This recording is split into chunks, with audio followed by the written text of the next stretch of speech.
नमस्कार दोस्तों, मैं विशाल दुग्गल होश खबर लेकर हाजिर हूँ। गाज़ियाबाद के पत्रकार विक्रम जोशी जी का कल देहांत हो गया। लगभग सुबह 4:15 बजे उनकी मृत्यु की खबर आई। विक्रम जोशी जी आजकल हर न्यूज़ पेपर, न्यूज़ चैनल पर, बड़े बड़े चैनलों पर टेलीकास्ट हो रहा है। उनकी मृत्यु हुई, उनका मर्डर हुआ, किस वजह से हुआ? मतलब अपनी बहन बेटियों की रक्षा के लिए उनकी छेड़खानी के खिलाफ अगर आवाज़ उठाएंगे तो यूपी गाज़ियाबाद के बदमाशों के हौसले इतने बुलंद हैं कि वो सर पर गोली मार देंगे। लगभग 1 साल से पत्रकार विक्रम जोशी जी की जो भांजी हैं उनके साथ ये छेड़खानी कर रहे थे और 16 जुलाई के आसपास इन्होंने इसकी शिकायत लेकर गए थे पुलिस थाने में।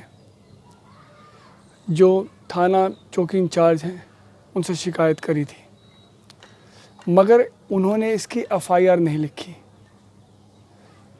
बल्कि गुनाहगारों को इसके बारे में पता लग जाता है कि शिकायत की गई है और वो पत्रकार विक्रम जोशी जी को धमकियां देना शुरू कर देते हैं।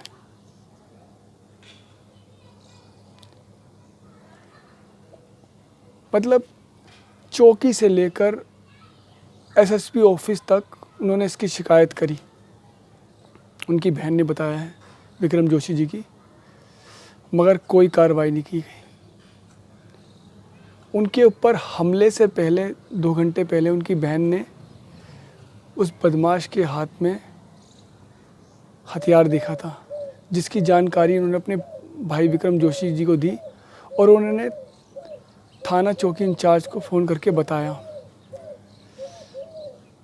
और उन्होंने उसे टालते हुए कि मेरी तबीयत ठीक नहीं है, कल सुबह देखते हैं।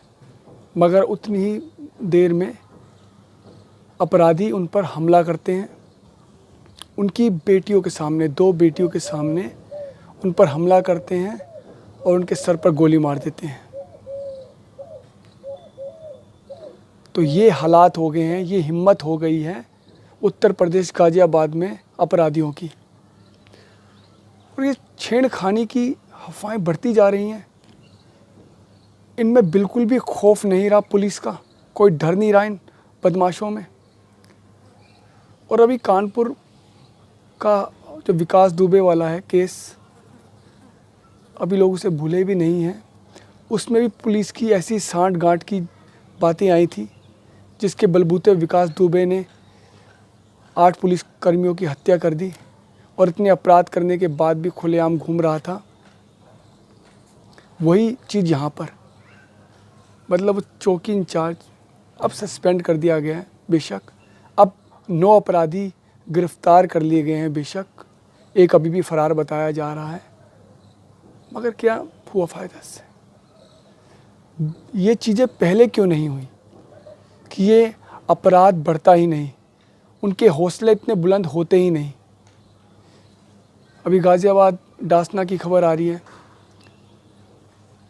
एक 15 साल की लड़की के साथ भी छेड़खानी की खबरें, उसके भाई के ऊपर भी बदमाशों ने ऐसी हमला बोल दिया। इनकी इतनी हिम्मतें बढ़ रही हैं। दुकानदार एक जो था हलवाई लोनी साइड का, उसकी दुकान पे घुस के गोली मार देते हैं, किस लिए? कि लोग खौफ खाएं, डरें। मतलब अब उत्तर प्रदेश में गाज़ियाबाद में बदमाशों की चलेगी,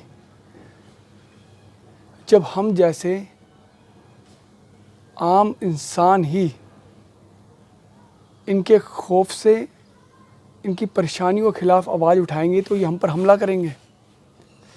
मेरा निवेदन है उत्तर प्रदेश के मुख्यमंत्री सीएम जी से। ठीक है, उन्होंने ऐलान किया है विक्रम जोशी जी के परिवार के 10 लाख का सहायता का और एक सरकारी परिवार के सदस्य को सरकारी नौकरी देने का और उनके बच्चों को मुफ्त शिक्षा देने का। लेकिन सर, सिस्टम को समझाना होगा। मेरा एसएसपी साहब से निवेदन है कि सख्त से सख्त कार्रवाई की जाए ऐसे लोगों के खिलाफ जिनके इतने हौसले बुलंद हो रहे हैं। और मेरी आम जनता से भी दरख्वास्त है